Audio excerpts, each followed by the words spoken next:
Expressionism was an art movement that occurred in the early 20th century in many different art forms. In theatre, it was a deliberate move away from the realism of Stanislavski, instead favouring the use of vivid imagery and symbolism to depict the inner thoughts and feelings of a character. Plays may appear nightmarish. The lighting would be shadowy and unrealistic. Sets would be simplified down, stylised, angular. Characters lose their individuality, so they become just designated types: the mother, the son, the child. In avoiding this kind of human detail, actors often appeared to be overacting. Characters became grotesque and unreal. You might have a long lyrical monologue. You might have other sections that are staccato phrases and expletives. There's a characteristic use of pause and stillness, held for extended lengths of time. Now, Steven Berkoff is a celebrated actor, playwright and director. He's best known for his in-your-face style of theatre, and he draws heavily on the Expressionist style. Much of his work is darkly comic and brings to life these wonderfully rich, exaggerated, grotesque character types.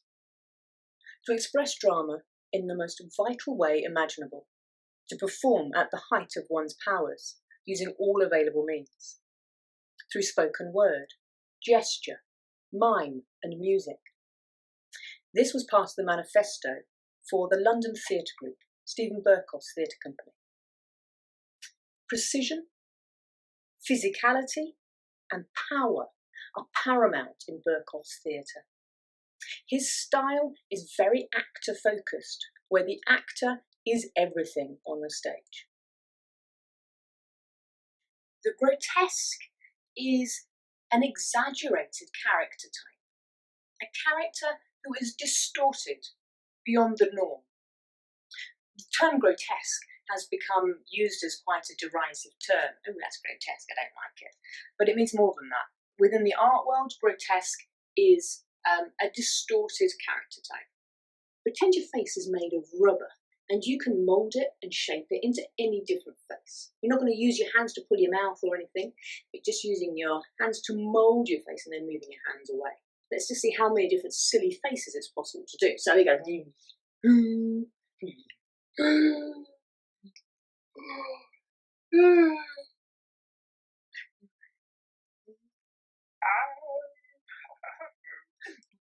From this mask, we then take on a complete physical body that goes with it. So we transform ourselves all the way down. So imagine once we've got our face on, how that affects the spine, how the posture changes, and then how the movement changes, and the speech equally. So we take a face.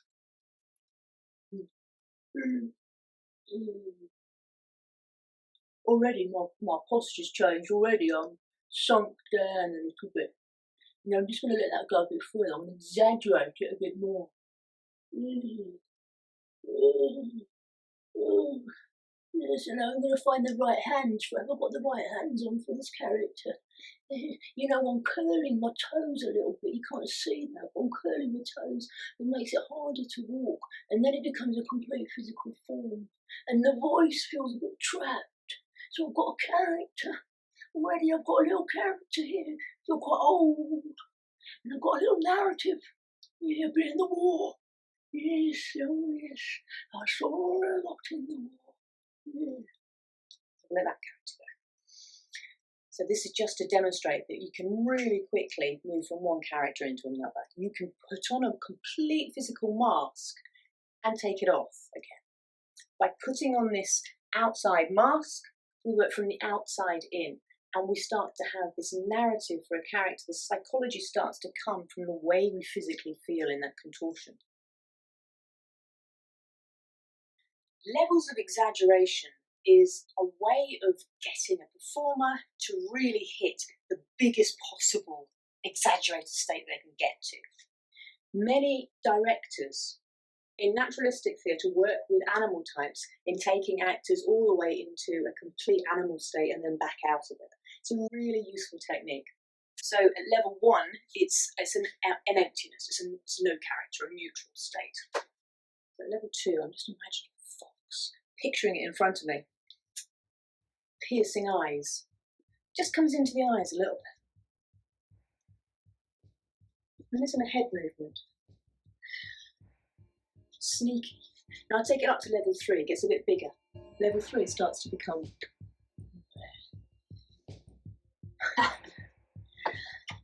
At level 4, we take it even bigger. This is where farce happens.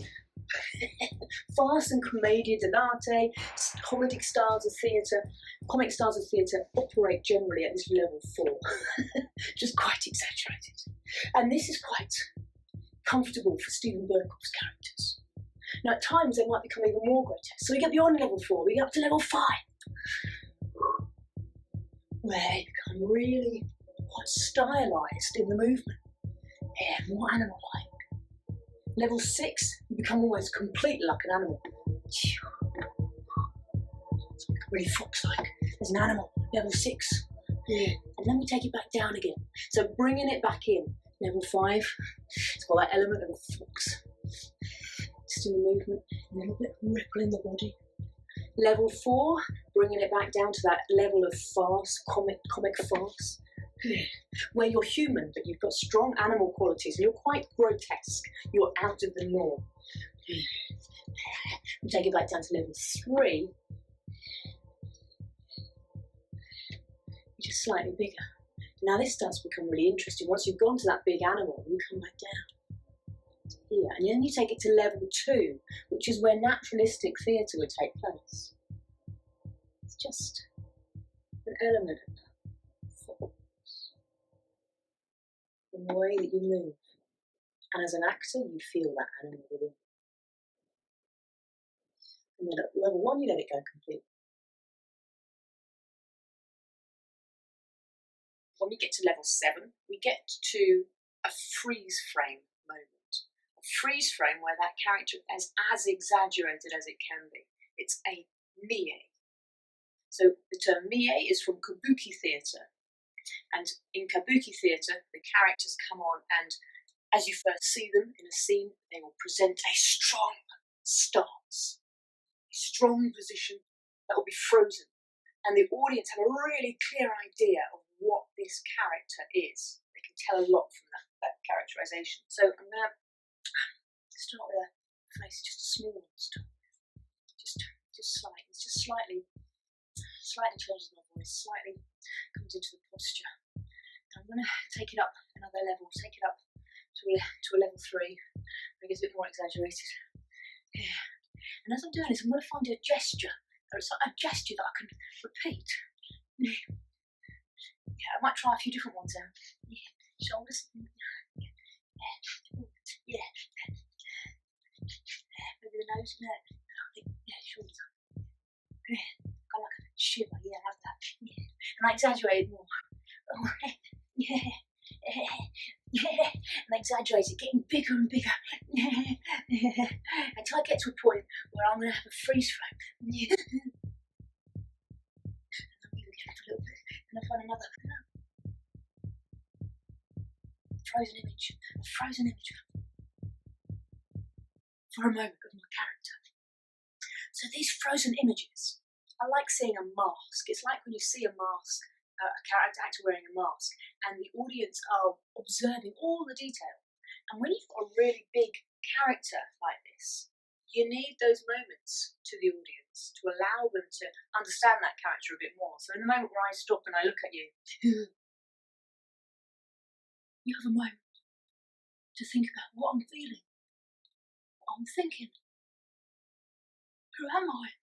What am I doing? I might change it again. What's happened now?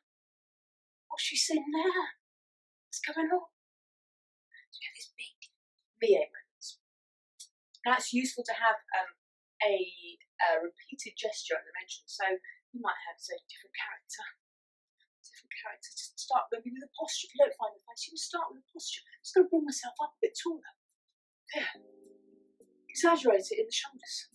Now I'm going to start to find some kind of Oh, there's a face. Yeah. Ah, yes. There's a face. Yes. Finicky. Finicky. That's a good word to describe. Finicky. I'm very finicky. I am finicky. Funny. I am funny finicky. And I'm a teacher. Funny finicky. And I like children. No, don't do that. Children do what I say. They don't always do it. Oh, you're dirty. You've got dirty fingers. No, get your dirty fingers away from that. Finicky funny. So sometimes helps to find an adjective to describe the character and figure out what the job is for. There's many different types of mime. You can have simple object mime, where you pretend that you have something there that isn't there. So, for example, a teacup. I have a teacup, take hold of it.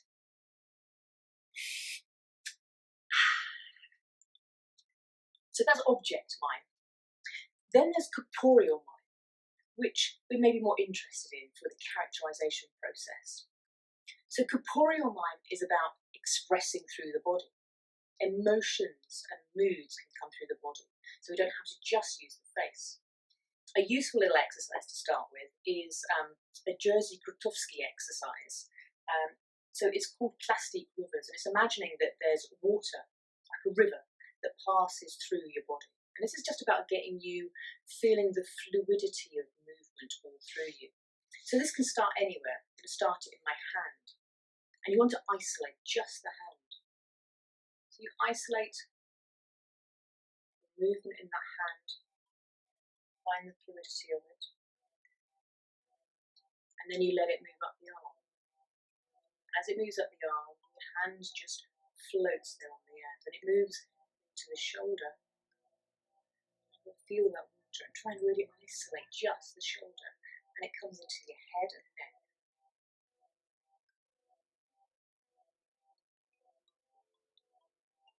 The other shoulder.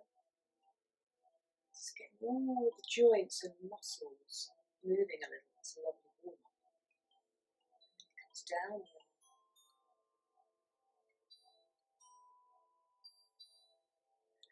right to the fingertips. It's a nice tingly sensation as the water moves through. You can do it from head to toe, you can do it from hand to hand, you can do it through all different body parts. Great warm up, but it's about getting you in touch with your body. Now, with corporeal mime, we need to find the rhythm of it. So at times it may be completely fluid, like water moving all the way through you, but more often with mime, it's staccato, there's broken moments. So we have an impulse moment. So we're going to give an impulse. And if you're working with a partner, this is great to do in pairs because you can have somebody as the conductor and somebody's the puppet. I'm going to be doing both myself. So I'm the puppet, and the puppet should just stand very neutral, balanced firmly on your feet. And you're going to feel different impulse points coming in. So you can imagine, or you can actually use your finger. So if I had an impulse point to the inner elbow, this is where my movement's going to start from. And it's really important to be precise about that movement starting from here. So it goes, and then the movement continues until another impulse comes.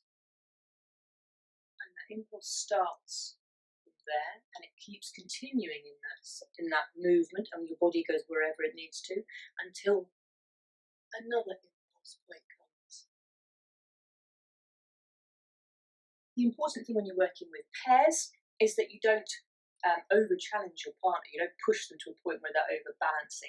You want to keep them in balance. So it's really a great work in the complicity between two performers so that you can get that bond between them so they're really working in unison. Now the impulse, we need to be able to see it. It's like a bee sting, like a pin pricking. Ooh. So the rhythm is quickly away and then elongated out. So I'm not going to do the impulse points this time. I'm going to imagine them coming. Hopefully you'll be able to see where they come from. If I stand slightly side on, you might be able to see this better. So impulse is going to start in my stomach and then it's going to go to different places. So what we're looking for is the rhythm of that. And it flows. So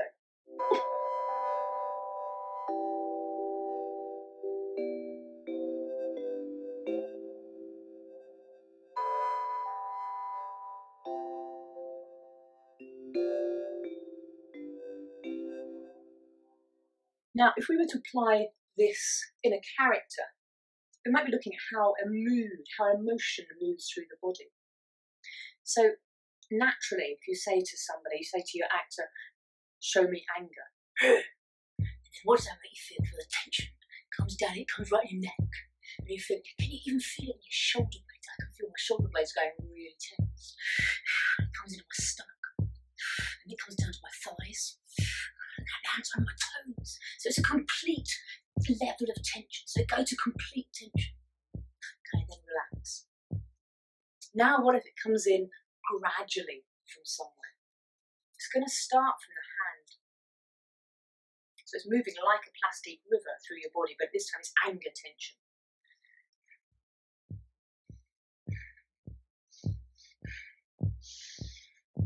Your breathing changes. I can feel it myself. Deep breathing. Let it go from the top half. How does it just happen in the lower half? Does it just go down to your knees and your feet? It's gone. What if it starts from the bottom going up? So it starts at your feet. Tension coming into your knees. That moment, the impulse moment. We see that impulse moment.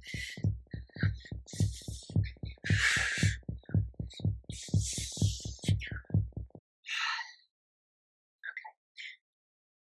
So it's possible then to take that further to then go, let's take the face out completely, just show me anger. And it's also a great one to do with a whole chorus line, so that you have a whole group of people building this image of an emotion. So you could have people facing the back, they've got tense shoulder blades, tension in their back.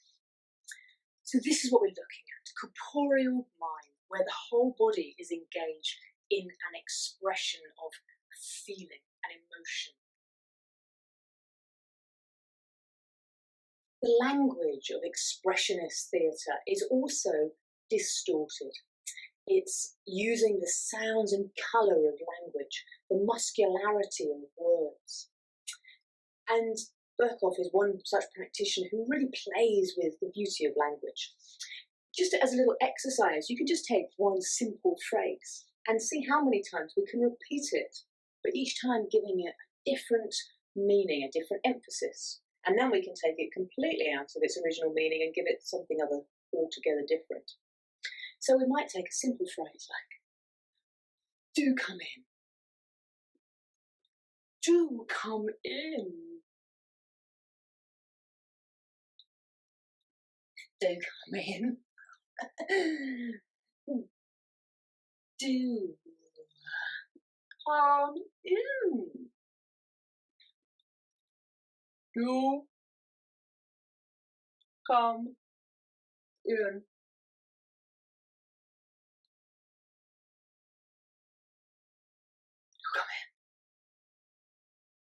Do come in. The relationship to the audience is also really important for the actor, so that we break through the fourth wall quite often. In many of Berkoff's productions, there is direct address. In a very Shakespearean way, equally, there is direct address to the audience. Characters will play two sides of them, so there may be the counter mask. So we have one mask, which is the public mask. Darling. And then we have the counter mask. So you have the mask of the doting wife. Oh, darling. And our counter mask to this would be the terrified, hard done to housewife. Oh, terrified, hard done to housewife. Back to the darling, doting housewife. Oh, I don't know what to say to him. Oh, you look wonderful today. Is that a new coat? New coat. It's got a new coat. Last time I had a new coat, I can't remember when I had anything new. He's always buying things for himself. Darling, dinner's ready.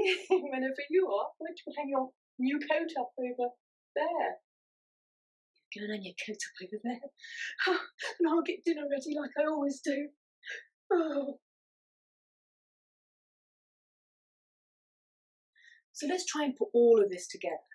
The grotesque mask, the intense physicality, the exaggerated physical body shape, a repeated gesture, Mime moments, those big character poses, mime, possibly illusionary object mime, or corporeal mime, where we show the emotion all through the body. Language might be poetic and rhapsodic, or it might be staccato, fragmented and disjointed. Let's try and put it all together. Let's see what this character becomes. So,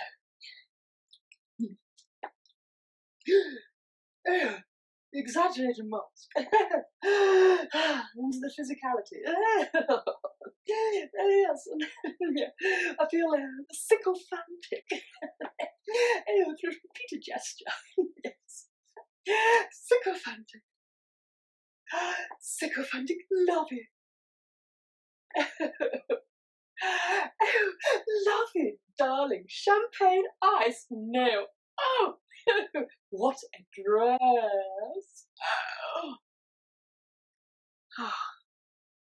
Slide out into the counter mask. The insecure underneath. Why do I do this to myself? Lost, insecure, just a nobody.